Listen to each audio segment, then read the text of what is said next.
Hey guys, welcome to the UF Disciple channel. Today for unboxing and review, we have the Gigabyte GeForce GTX 960 Windforce Edition graphics card.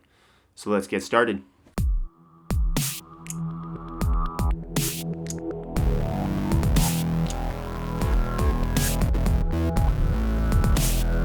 Alright, so let's go ahead with starting unboxing this thing. It's got that nub there, and then that, and really nothing in here. Let's see. Alright, let's get this graphics card out, and let's see what's in the box. So just the foam that it came in. Then we have a graphics card quick guide, driver disc, don't need that. But nothing else. No like Molex to 6-pin or anything like that. Alright, let's open this up. Okay. There we go. Oh, it's a short little stubby thing. Look at that. Nice and cute. Okay. So it has the Windforce stuff, has this kind of strange blue coloring. I don't know why, but it does. Alright, and then it has a 6-pin right there. Oh, that's neat. It has this graphics, the PCI Express cover. I guess they did that instead of putting any sort of Molex to 6-pin in here. Really? They're going to start now. Okay, so now that the lawn maintenance people are here, I'm going to benchmark this and we'll get back to that and enjoy the beauty shots.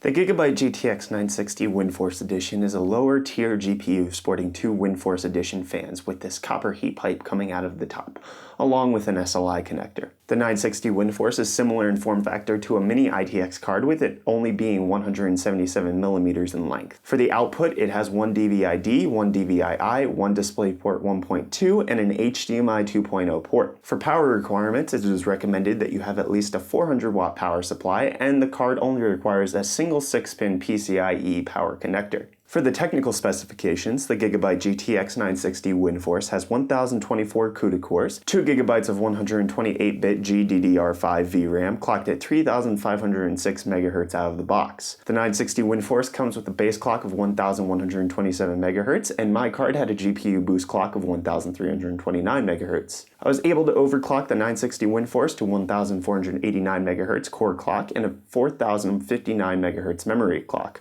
for a 12% core overclock and a 14% memory overclock. So with the overview of the card out of the way, let's get to the benchmarks. For all of the benchmarks, I ran the card with my i7-6700K, which was overclocked to 4.4 GHz and 32 GB of DDR4 2133 MHz RAM. I tested a variety of games at the highest graphics settings possible with the resolutions of 1920 by 1080, 2560 by 1440, and 3840 by 2160 for 4K. I tested the GTX 960 with Batman Arkham Knight, Crysis 3, Far Cry 4, Grand Theft Auto 5, Middle-earth: Shadow of Mordor, Tomb Raider, and The Witcher 3. Each of these benchmarks was run at both the stock speeds as well as the overclock speeds I was able to obtain. Feel free to pause the video at any time to take a further look at the graphs, since I will only be discussing the overall point rather than each individual statistic. Let's start off with the benchmarks at 4K. At both the stock speeds and overclock, the card managed averages in the mid-teens for all of the games tested. Grand Theft Auto 5 is left out here because the game had a hard limit on going over VRAM, and the 2 GB of VRAM is an issue at the higher resolutions. Moving on to 1440p, the Gigabyte GTX 960 actually did pretty well. Several games managed over a 30 FPS average at stock speeds, and all but The Witcher 3 hit that mark while overclocked. Certain games like Arkham Knight and Middle-earth suffer from frame rate dips, but are still playable.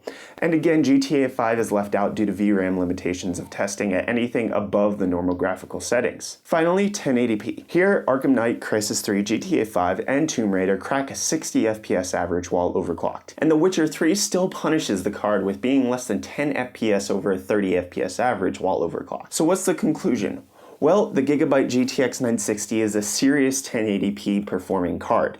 Getting over a 60 FPS average in most modern games is respectable, and it doesn't have too bad of a 1440p performance either. But you may have to drop the graphics settings depending on which game you're playing. And honestly, based on my testing of other GTX 960s, I don't think the 2 GB of VRAM holds this card back, but rather it's the graphics core itself that makes it underperform at 1440p and 4K. So if you're in the market for a GTX 960, I wouldn't let the 2 GB steer you away necessarily, or think that a 4 GB 960 is going to give you better performance that you're looking for, because it's still not going to make the AAA titles playable. So save up for a 970 if you want that rock solid 1440p gaming. And if I didn't already have a GTX 970 Gigabyte Windforce in my system, I'd definitely be comfortable with this card since I mainly only play at 1080p. But just keep in mind that while it plays game at 60 FPS now, it's not exactly going to age well down the line. And at 3,799 South African Rand or 190 US dollars, if you're only gaming at 1080p, you may actually be better off sacrificing the performance now and getting a GTX 950 and buying another card when Nvidia launches new ones in a few months. So that's it for my review of the Gigabyte GTX 960 Windforce Edition graphics card. Like this video if you found it helpful. Dislike it if it was more disappointing than the Spice Girls Spice World movie. And I only know it was bad because of my wife. Yeah. You can subscribe to stay up to date on future graphics card videos, including a comparison that I'll have of this Gigabyte 960 alongside a Galax GTX 960 EXOC 4GB card. So stay tuned for that. And you can also use my Amazon affiliate code down in the video description to support my channel financially. And I'll see you guys in the next video. Cheers.